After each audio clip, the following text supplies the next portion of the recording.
আসসালামু আলাইকুম ওরহমতুল্লাহি ওয়াবারাকাতুহ। আমি আজকে আপনাদের সামনে একটি বিষয় নিয়ে আলোচনা করব, সেটা হচ্ছে বিজ্ঞাপনের শক্তি। আপনি কল্পনাও করতে পারবেন না যে বিজ্ঞাপনের শক্তি অত্যন্ত শক্তিশালী প্রভাব ফেলে মানুষের মনে।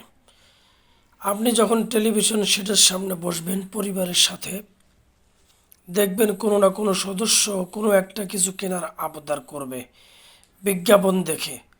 হয়তো তখনই অথবা পরে যে কোনো সময় জামা কাপড়, খাবার দাবার, খেলনা, বিভিন্ন ধরনের চকলেট, মেকআপ, প্রসাধনী, রং ফর্সা করার ক্রিম থেকে এমন কোনো জিনিস নেই যা বিজ্ঞাপনের মাধ্যমে উঠে আসে না।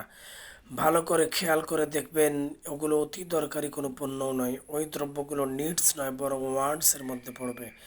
দেখবেন বিজ্ঞাপনের ভাষা কত চমৎকার, যা আপনার প্রাণ কেড়ে নেবে, কিন্তু তার বাস্তবতা অন্যরকম। বিজ্ঞাপনের ভাষা তৈরি করেন বিজ্ঞাপনের বিষয়ে বিশেষ জ্ঞানধারী লোকজন। তারা জানেন মানুষের মনস্তত্ত্ব।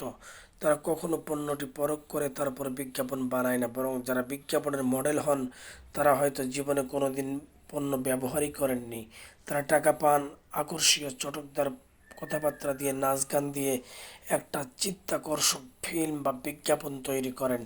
সুন্দর সুন্দর মডেলদের এমনভাবে উপস্থাপন করা হয় যেন তারা এক একটা পণ্য। এসব বিজ্ঞাপনে বলা হয় তুমি স্মার্ট হবে, রং ফর্সা হবে, দেখতে সুন্দর হবে, মোটা হবে, স্বাস্থ্যবান হবে, চিকন থেকে মোটা হবেন, মোটা থেকে চিকন হবেন, তাদের পণ্য আপনাকে অভিজাত বানাবে, ইত্যাদি ইত্যাদি ইত্যাদি। বিজ্ঞাপন চিন্তাকর্ষক করে বানানো হয় যেন সেটা বেশি দর্শকে দেখেন। একটা বিজ্ঞাপন হিট মানে ওই পণ্যটাই হিট। পণ্যের গুণগত মান যাই হোক না কেন, আর আমরা বিজ্ঞাপনের ওই মিথ্যাচারে প্রলুব্ধ হয়ে পণ্য ক্রয় করে এক ধরনের প্রতারণার শিকার হয়। যদিও ঢালাওভাবে কথাটি ঠিক নয়।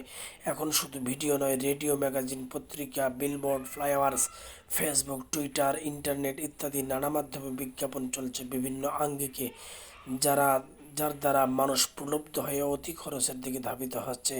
আর বাড়ছে ভোগ স্পৃহা, সাথে পাল্লা দিয়ে বাড়ছে খরচ। কিন্তু কখনো কি ভেবে দেখেছেন আপনার আয় বাড়ছে কিনা? প্রশ্ন করেছেন নিজেকে একবারও? দেখবেন সারাদিন শুধু খরচের জন্য আয়োজন চারিদিকে। কখনো কি দেখেছেন আপনি আয় বাড়াবেন কিভাবে সেই বিজ্ঞাপনে কেউ দেখছে? দেখবেন না, কারণ সবাই আপনাকে বেশিরভাগই উৎসাহ যোগাবে। আয় বাড়াতে কেউ উৎসাহ দেবে না, কেউ আপনাকে আয় বাড়াতে বলবে না। অথচ আপনার উচিত খরচের দীর্ঘ তালিকায় পরিভ্রমণ না করে আয় বৃদ্ধির কোনো নতুন পথ খুঁজে পাওয়া যায় কিনা সেই প্রচেষ্টা চালিয়ে যাওয়া।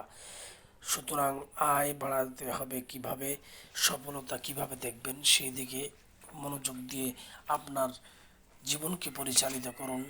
তবে জীবন সুখী হবে, সুন্দর হবে।